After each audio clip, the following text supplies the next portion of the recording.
சிம்ம ராசிக்காரர்கள் யோக பலத்தை அதிகமாக பெறக்கூடிய ராசிக்காரர்கள் சிம்ம ராசிக்காரர்கள். தொழில் ரீதியாக, உத்தியோகம் ரீதியாக, வியாபாரம் ரீதியாக டக்கு டக்குன்று அனுகூலங்கள் ஏற்படும். சிம்ம ராசிக்காரர்களுக்கு கண்டிப்பாக நரம்பு சம்பந்தப்பட்ட உபத்திரம், மயக்கம் சம்பந்தப்பட்ட உபத்திரம் கவனமாக பார்த்து கொள்ள வேண்டும்.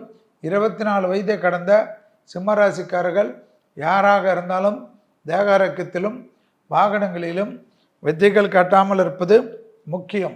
பிள்ளையார் வழிபாடு, காரிய சித்தி மாலை மந்திரம்தான் உங்களை காப்பாற்றும் என்பதை ஞாபகத்தில் வைத்துக் கொள்ளுங்கள். சிம்ம ராசிக்காரர்களுக்கு தொழில் ரீதியாக, உத்தியோகம் ரீதியாக, வியாபாரம் ரீதியாக, படிப்பு ரீதியாக டக்கு டக்கென்று அனுகூலங்கள் ஏற்படும். எதிர்பார்த்த நல்ல விஷயங்கள் கை கொடுக்கும். யோகத்தையும் அனுகூலத்தையும் இழுபறியாக இருந்த நிலைமை படிப்படியாக மாறுவது கண்கூடாக பார்க்கலாம்.